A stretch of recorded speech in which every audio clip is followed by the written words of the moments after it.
The Snow Queen. There was once a dreadfully wicked hobgoblin.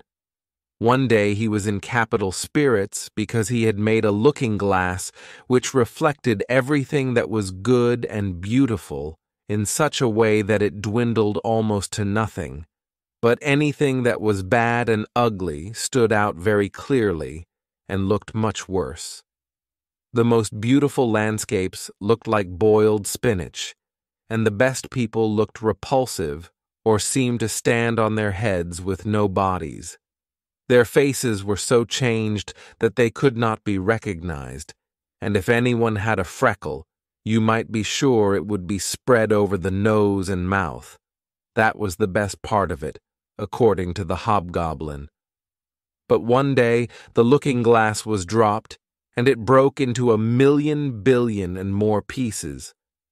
Now came the greatest misfortune of all, for each of the pieces was hardly as large as a grain of sand, and they flew about all over the world, and if anyone had a bit in his eye, there it stayed, and then he would see everything awry, or else could only see the bad sides of a case.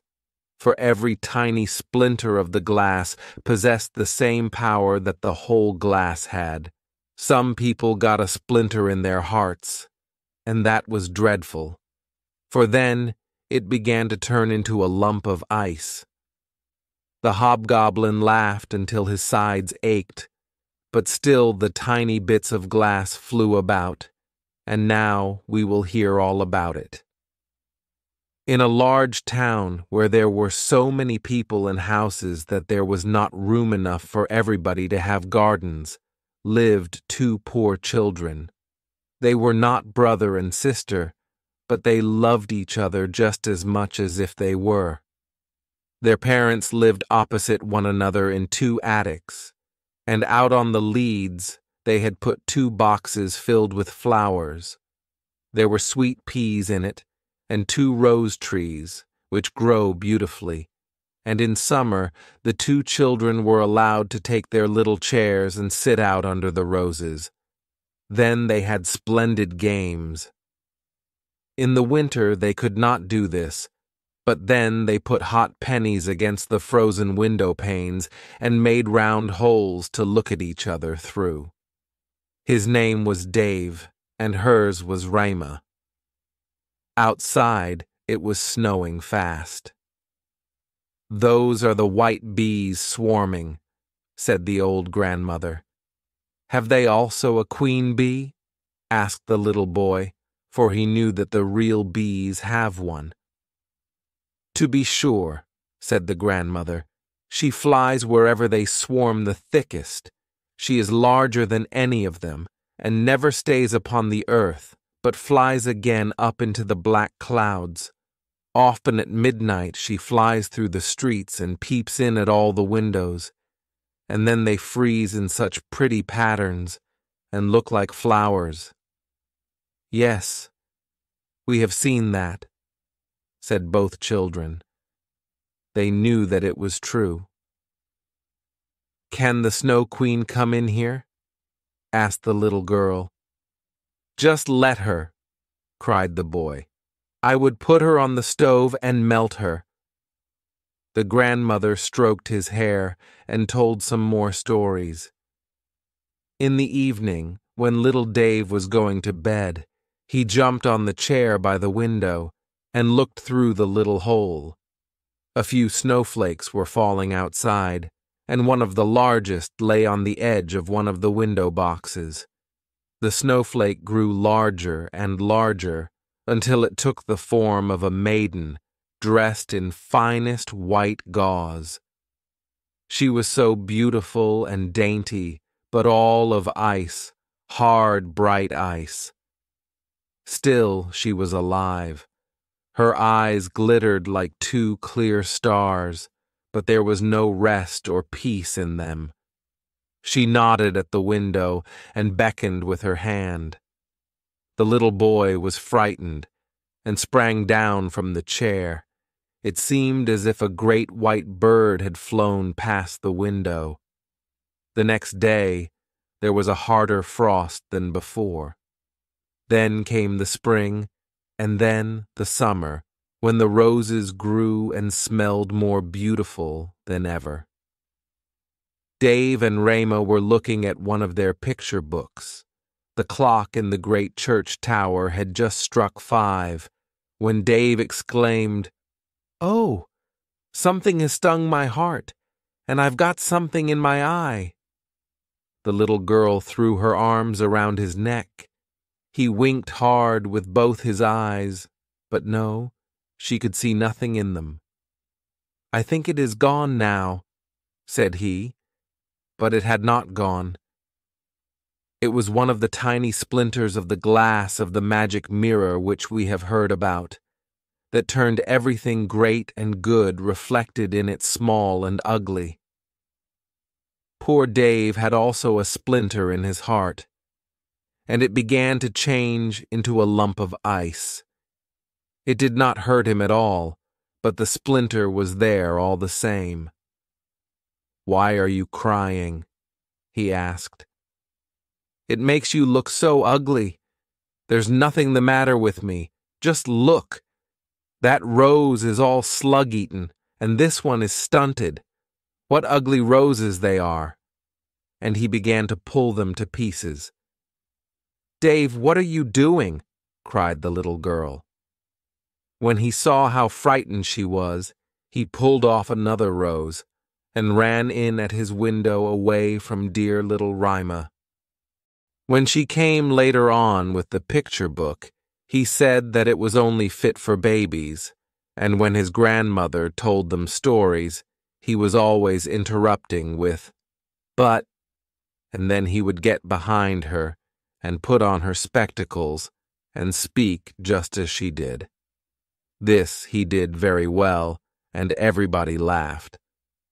Very soon he could imitate the way all the people in the street walked and talked. His games were now quite different. On a winter's day, he would take a burning glass and hold it out on his blue coat and let the snowflakes fall on it. "Look in the glass, Rima. Just see how regular they are. They are much more interesting than real flowers. Each is perfect. They are all made according to rule. If only they did not melt." One morning Dave came out with his warm gloves on, and his little sledge hung over his shoulder. He shouted to Rama, "I am going to the marketplace to play with the other boys." And away he went. In the marketplace, the boldest boys often used to fasten their sledges to the carts of the farmers, and then they got a good ride. When they were in the middle of their games, there drove into the square a large sledge, all white, and in it sat a figure dressed in a rough white fur pelisse with a white fur cap on. The sledge drove twice around the square, and Dave fastened his little sledge behind it and drove off. It went quicker and quicker into the next street. The driver turned around and nodded to Dave in a friendly way as if they had known each other before. Every time that Dave tried to unfasten his sledge, the driver nodded again, and Dave sat still once more. Then they drove out of the town, and the snow began to fall so thickly that the little boy could not see his hand before him, and on they went. He quickly unfastened the cord to get loose from the big sledge, but it was of no use. His little sledge hung on fast, and it went on like the wind. He cried out, but nobody heard him. He was dreadfully frightened. The snowflakes grew larger and larger until they looked like great white birds. All at once they flew aside. The large sledge stood still, and the figure who was driving stood up. The fur cloak and cap were all of snow. It was a lady, tall and slim and glittering. It was the Snow Queen. "We have come at a good rate," she said, "but you are almost frozen. Creep in under my cloak. She set him close to her in the sledge and drew the cloak over him. He felt as though he were sinking into a snowdrift. "Are you cold now?" she asked, and kissed his forehead. The kiss was cold as ice and reached down to his heart, which was already half a lump of ice. My sledge. Don't forget my sledge. He thought of that first, and it was fastened to one of the great white birds who flew behind with the sledge on its back. The Snow Queen kissed Dave again, and then he forgot all about little Raima, his grandmother, and everybody at home. "Now I must not kiss you any more," she said, "or else I should kiss you to death." Then away they flew over forests and lakes, over sea and land. Around them whistled the cold wind, the wolves howled, and the snow hissed. Over them flew the black, shrieking crows. High up the moon shone large and bright, and thus Dave passed the long winter night. In the day he slept at the Snow Queen's feet. Raima goes in search of her friend Dave, who has been kidnapped by the beautiful Snow Queen. Her journey brings her to a witch with a lovely garden, where it is always warm summer. Raima forgets all about Dave until she notices that just one flower is missing from the garden. She meets a friendly crow who says he has seen a boy who looks like Dave. He is now living in a splendid palace. What happened to little Raima when Dave did not come back? What had become of him? Nobody knew. The other boys told how they had seen him fasten his sledge onto a large one, which had driven out of the town gate. Raima cried a great deal. The winter was long and dark to her. Then the spring came with warm sunshine. "I will go and look for Dave," said Raima. So she went down to the river and got into a little boat that was there. Presently, the stream began to carry it away. "Perhaps the river will take me to Dave," thought Raima. She glided down, past trees and fields, until she came to a large cherry garden in which stood a little house with strange red and blue windows and a straw roof. Before the door stood 2 wooden soldiers who were shouldering arms. Raima called to them, but they naturally did not answer. The river carried the boat on to the land. Raima called out still louder, and there came out of the house a very old woman. She leaned upon a crutch, and she wore a large sun hat, which was painted with the most beautiful flowers. "You poor little girl," said the old woman. Then she stepped into the water, brought the boat in close with her crutch, and lifted little Raima out. "Now come and tell me who you are and how you came here," she said. Raima told her everything and asked her if she had seen Dave. She said he had not passed that way yet, but he would soon come. She also told Raima not to be sad, and that she should stay with her, and take of the cherry trees and flowers, which were better than any picture book, as they could each tell a story. She then took Raima's hand and led her into the little house and shut the door. The windows were very high, and the panes were red, blue, and yellow, so that the light came through in curious colors. On the table were the most delicious cherries, and the old woman let Raima eat as many as she liked, while she combed her hair with a golden comb as she ate. Her beautiful sunny hair rippled and shone around her dear little face, which was so soft and sweet. "I have always longed to have a dear little girl just like you. and you shall see how happy we will be together." As she combed Rima's hair, Rima thought less and less about Dave.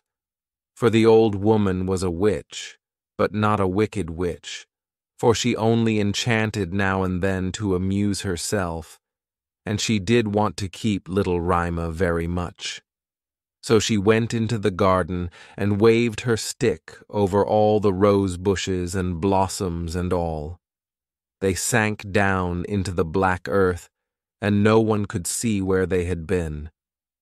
The old woman was afraid that if Rima saw the roses, she would begin to think about her own, and then would remember Dave and run away. She led Rima out into the garden. How glorious it was, and what lovely scents filled the air. All the flowers you can think of blossomed there all the year round. Rima jumped for joy and played there until the sun set behind the tall cherry trees, and then she slept in a beautiful bed with red silk pillows filled with violets, and she slept soundly and dreamed as a queen does on her wedding day. The next day she played again with the flowers in the warm sunshine, and so many days passed by. Rima knew every flower, but although there were so many, it seemed to her as if one were not there, though she could not remember which. She was looking one day at the old woman's sun hat, which had the painted flowers on it, and there she saw a rose. The witch had forgotten to make that vanish when she had made the other roses disappear under the earth. It was so difficult to think of everything. "Why, there are no roses here," Rima cried, and she hunted amongst all the flowers, but not one was to be found.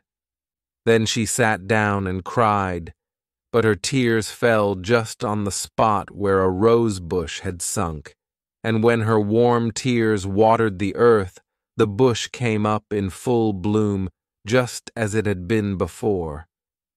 Rima kissed the roses and thought of the lovely roses at home, and with them came the thought of little Dave. "Oh, what have I been doing?" said the little girl. "I wanted to look for Dave." She ran to the end of the garden. The gate was shut, but she pushed against the rusty lock so that it came open. She ran out with her little bare feet. No one came after her. At last she could not run any longer, and she sat down on a large stone.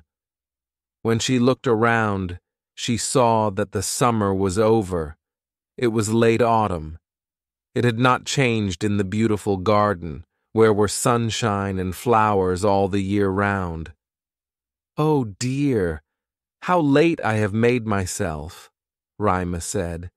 "It's autumn already. I cannot rest." She sprang up to run on.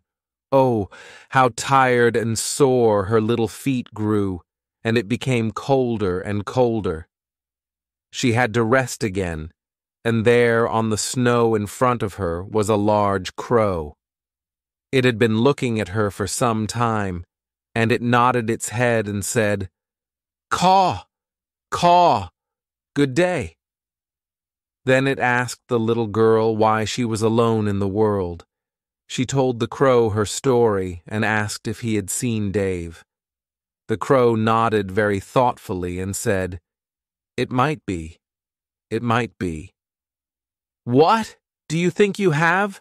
cried the little girl, and she almost squeezed the crow to death as she kissed him.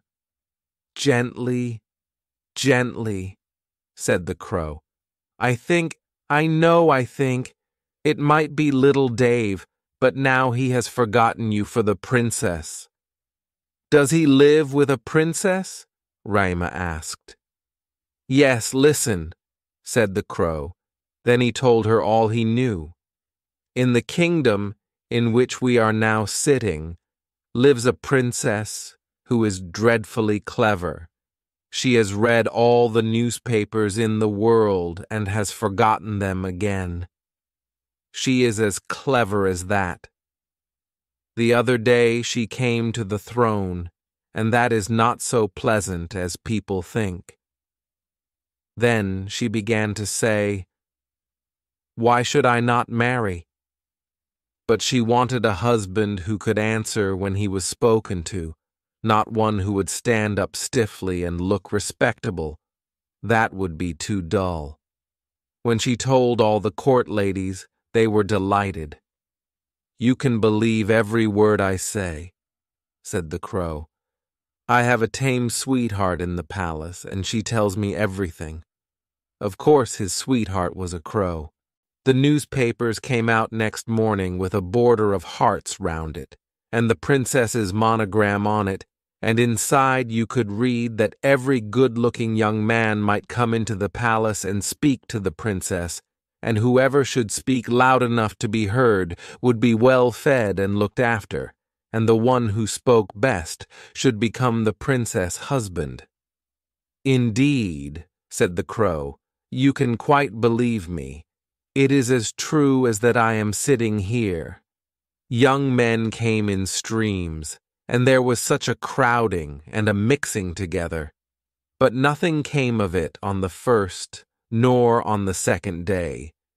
They could all speak quite well when they were in the street, but as soon as they came inside the palace door and saw the guards in silver, and upstairs the footmen in gold, and the great hall all lighted up, then their wits left them.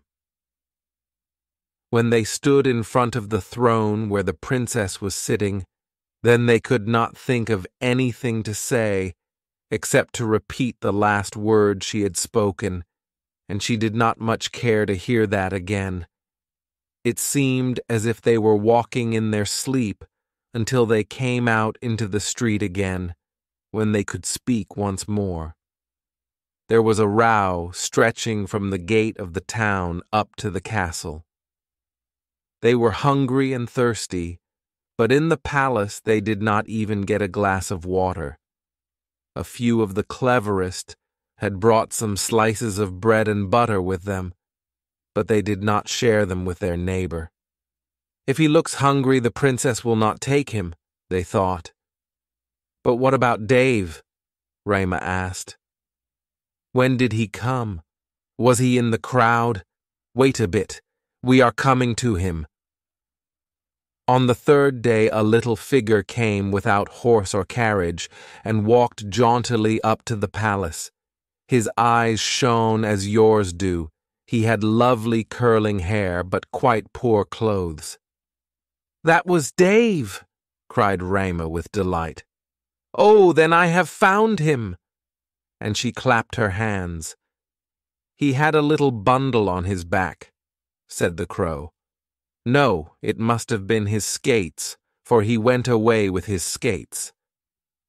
"Very likely," said the crow.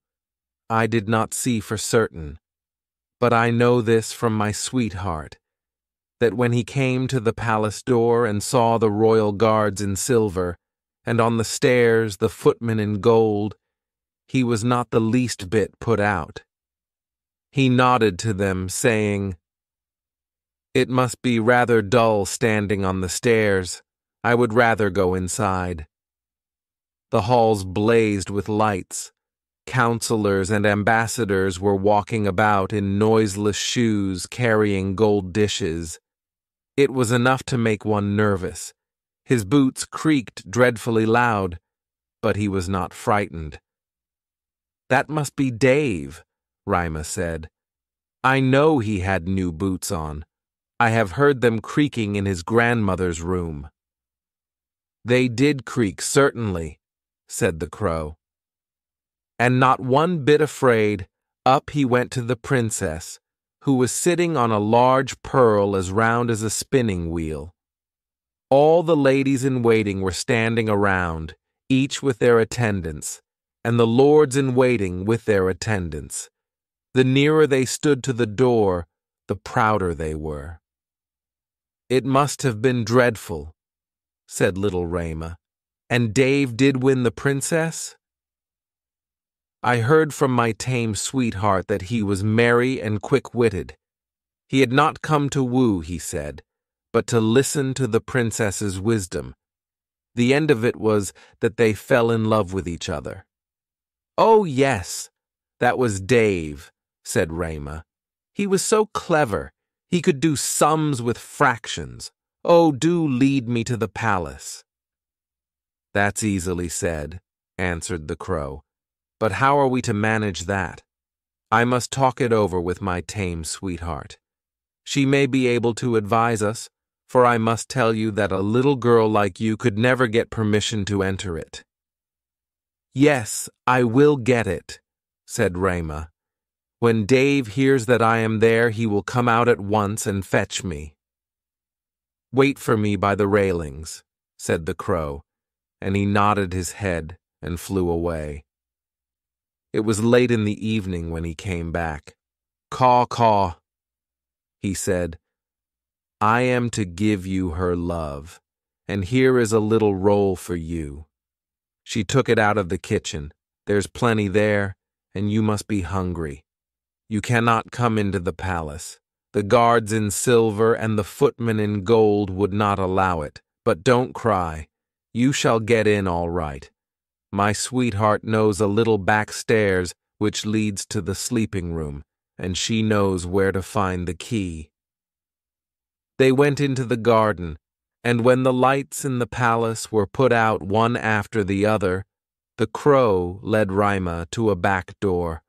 Oh, how Rayma's heart beat with anxiety and longing. It seemed as if she were going to do something wrong, but she only wanted to know if it were little Dave. Yes, it must be he. She remembered so well his clever eyes, his curly hair. She could see him smiling as he did when they were at home under the rose trees. He would be so pleased to see her and to hear how they all were at home. Now they were on the stairs. A little lamp was burning, and on the landing stood the tame crow. She put her head on one side and looked at Rayma, who bowed as her grandmother had taught her. "My betrothed has told me many nice things about you, my dear young lady," she said. "Will you take the lamp while I go in front? We'll go this way so as to meet no one." Through beautiful rooms, they came to the sleeping room. In the middle of it, hung on a thick rod of gold, were two beds, shaped like lilies, one all white, in which lay the princess, and the other red, in which Rayma hoped to find Dave. She pushed aside the curtain and saw a brown neck. Oh, it was Dave. She called his name out loud, holding the lamp towards him. He woke up, turned his head, and it was not Dave. It was only his neck that was like Dave's, but he was young and handsome. The princess sat up in her lily bed and asked who was there. Then Rayma cried and told her story and all that the crows had done. "You poor child," said the prince and princess. They praised the crows and said that they were not angry with them, but that they must not do it again. Now they should have a reward. "Would you like to fly away free?" said the princess. "Or will you have a permanent place as court crows with what you can get in the kitchen?" Both crows bowed and asked for a permanent appointment, for they thought of their old age. They put Rayma to bed, and she folded her hands, thinking as she fell asleep, "How good people and animals are to me." The next day she was dressed from head to foot in silk and satin. They wanted her to stay on in the palace, but she begged for a little carriage and a horse, and a pair of shoes so that she might go out again into the world to look for Dave. They gave her a muff as well as some shoes. She was warmly dressed, and when she was ready, there in front of the door stood a coach of pure gold, with a coachman, footman, and postilions with gold crowns on. The prince and princess helped her into the carriage and wished her good luck. The wild crow, who was now married, drove with her for the first 3 miles. The other crow could not come because she had a bad headache. "Goodbye, goodbye," called the prince and princess, and little Rima cried, and the crow cried. When he said goodbye, he flew onto a tree and waved with his black wings as long as the carriage, which shone like the sun, was in sight. They came at last to a dark wood, but the coach lit it up like a torch. When the robbers saw it, they rushed out, exclaiming, "Gold! Gold!" They seized the horses, killed the coachman, footmen, and postilions, and dragged Rima out of the carriage.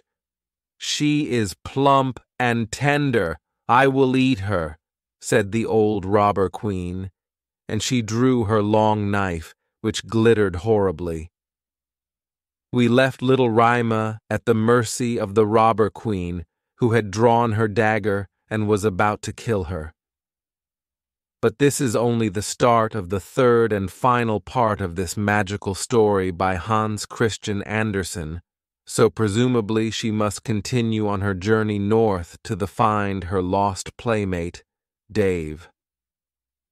The close of the story is the most magical yet, taking us across the frozen landscapes of Finland and Lapland under the dazzling northern lights, to the palace of the Snow Queen. "You shall not kill her," cried her little daughter. "She shall play with me. She shall give me her muff and her beautiful dress, and she shall sleep in my bed." The little robber girl was as big as Rima, but was stronger, broader, with dark hair and black eyes. She threw her arms around Rima and said, "They shall not kill you so long as you are not naughty. Aren't you a princess?" "No," said Rima, and she told all that had happened to her, and how dearly she loved little Dave. The robber girl looked at her very seriously and nodded her head, saying, "They shall not kill you, even if you are naughty, for then I will kill you myself."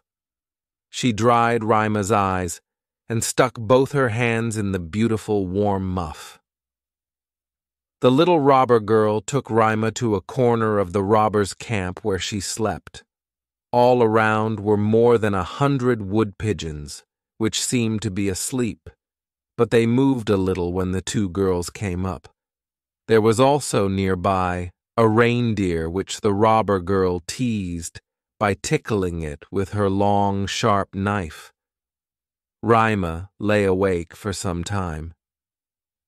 "Coo, coo," said the wood pigeons. "We have seen little Dave. A white bird carried his sledge. He was sitting in the Snow Queen's carriage which drove over the forest when our little ones were in the nest. She breathed on them, and all except we 2 died. Coo, coo." "What are you saying over there?" Rima cried. "Where was the Snow Queen going to? Do you know at all?" "She was probably traveling to Lapland, where there is always ice and snow. Ask the reindeer." "There is capital ice and snow there," said the reindeer. "One can jump about there in the great sparkling valleys. There the Snow Queen has her summer palace, but her best palace is up by the North Pole, on the island called Spitzbergen." "Oh, Dave, my little Dave," sobbed Rima. "You must lie still," said the little robber girl, "or else I shall stick my knife into you." In the morning Rima told her all that the wood pigeons had said. She nodded. "Do you know where Lapland is?" she asked the reindeer. "Who should know better than I?" said the beast, and his eyes sparkled. "I was born and bred there on the snowfields." "Listen," said the robber girl to Rima. "You see that all the robbers have gone. Only my mother is left, and she will fall asleep in the afternoon. Then I will do something for you." When her mother had fallen asleep, the robber girl went up to the reindeer and said, "I am going to set you free so that you can run to Lapland. But you must go quickly and carry this little girl to the Snow Queen's palace, where her playfellow is. You must have heard all that she told about it, for she spoke loud enough." The reindeer sprang high for joy. The robber girl lifted little Rama up and had the foresight to tie her on firmly, and even gave her a little pillow for a saddle. "You must have your fur boots," she said, "for it will be cold, but I shall keep your muff, for it is so cozy. But, so that you may not freeze, here are my mother's great fur gloves. They will come up to your elbows. Creep into them." Rima cried for joy. "Don't make such faces," said the little robber girl. "You must look very happy. Here are 2 loaves and a sausage. Now you won't be hungry." They were tied to the reindeer. The little robber girl opened the door, made all the big dogs come away, cut through the halter with her sharp knife, and said to the reindeer, "Run now, but take great care of the little girl." Rama stretched out her hands with the large fur gloves towards the little robber girl and said, "Goodbye." Then the reindeer flew over the ground, through the great forest as fast as he could. The wolves howled, the ravens screamed, the sky seemed on fire. "Those are my dear old northern lights," said the reindeer. "See how they shine." And then he ran faster still, day and night. The loaves were eaten and the sausage also, and then they came to Lapland. They stopped by a wretched little house. The roof almost touched the ground, and the door was so low that you had to creep in and out. There was no one in the house except an old Lapland woman who was cooking fish over an oil lamp. The reindeer told Rima's whole history, but first he told his own, for that seemed to him much more important, and Rima was so cold that she could not speak. "Ah, you poor creatures," said the Lapland woman, "you have still further to go. You must go over 100 miles into Finland, for there the Snow Queen lives, and every night she burns Bengal lights. I will write some words on a dried stockfish, for I have no paper, and you must give it to the Finland woman, for she can give you better advice than I can." When Rima was warmed and had something to eat and drink, the Lapland woman wrote on a dried stockfish and begged Rima to take care of it, tied Rima securely on the reindeer's back, and away they went again. The whole night was ablaze with northern lights, and then they came to Finland and knocked at the Finland woman's chimney, for door she had none. Inside it was so hot that the Finland woman wore very few clothes. She loosened Rima's clothes and drew off her fur gloves and boots. She laid a piece of ice on the reindeer's head and then read what was written on the stockfish. She read it over 3 times until she knew it by heart, and then put the fish in the saucepan, for she never wasted anything. Then the reindeer told his story, and afterwards little Rima's, and the Finland woman blinked her eyes but said nothing. "You are very clever," said the reindeer. "I know. Cannot you give the little girl a drink so that she may have the strength of 12 men and overcome the Snow Queen?" "The strength of 12 men," said the Finland woman. "That would not help much. Little Dave is with the Snow Queen, and he likes everything there very much, and thinks it the best place in the world. But that is because he has a splinter of glass in his heart, and a bit in his eye. If these do not come out, he will never be free, and the Snow Queen will keep her power over him. But cannot you give little Rima something so that she can have power over her? I can give her no greater power than she has already. Don't you see how great it is? Don't you see how men and beasts must help her when she wanders into the wide world with her bare feet?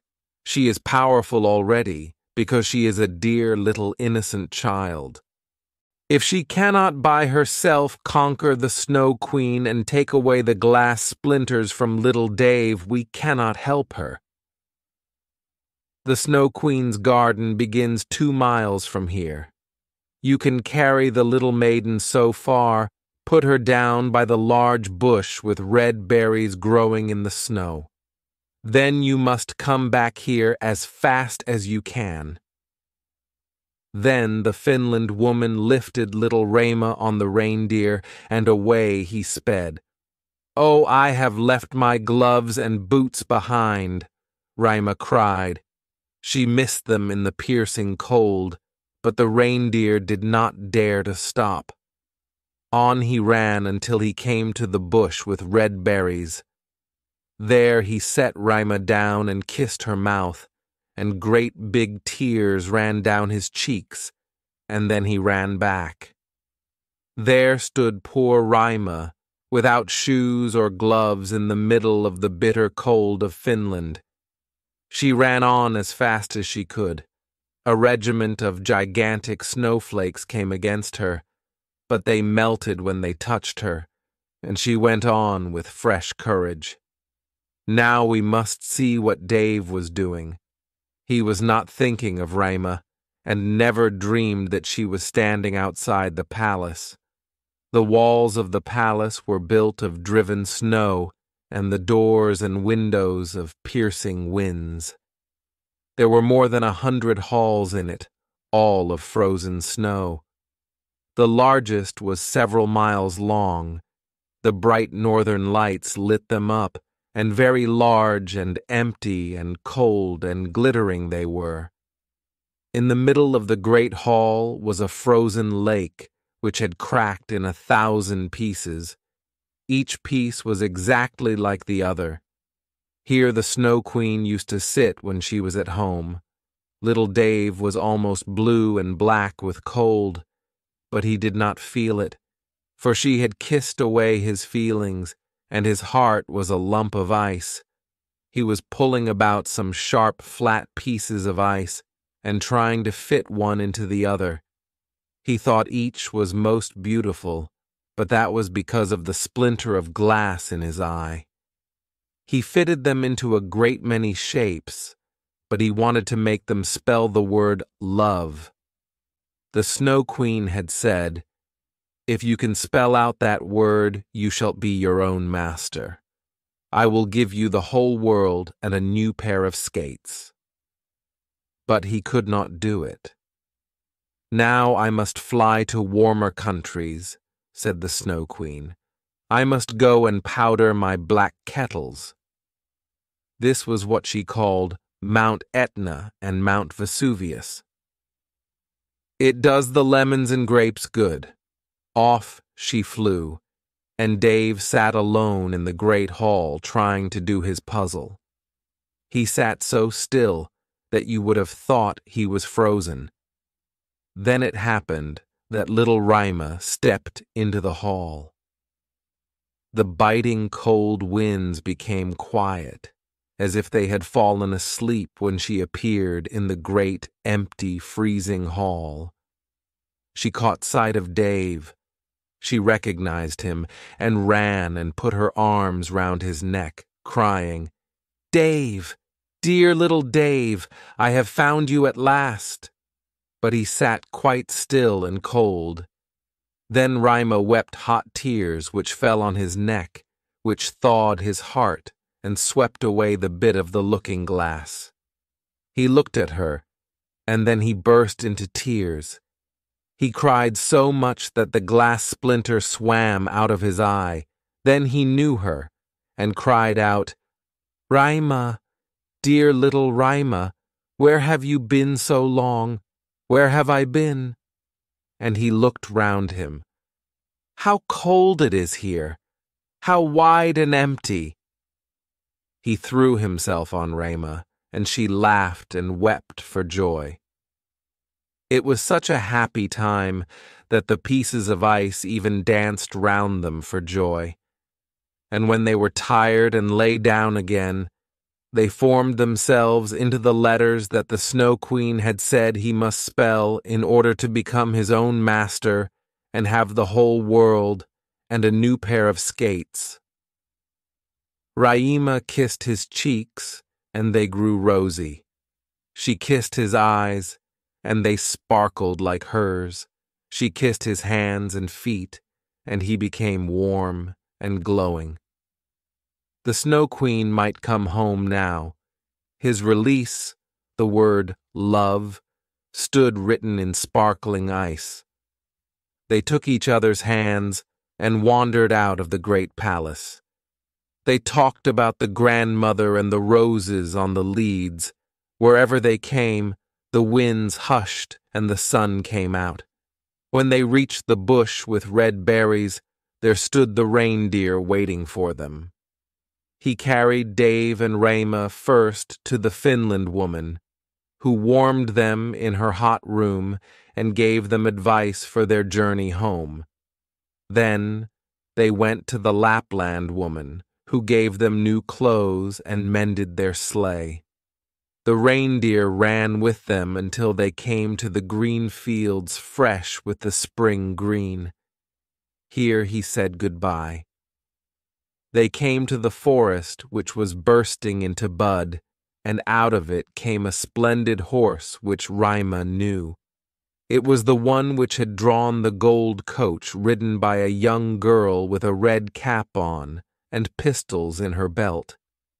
It was the little robber girl who was tired of being at home and wanted to go out into the world. She and Raima knew each other at once.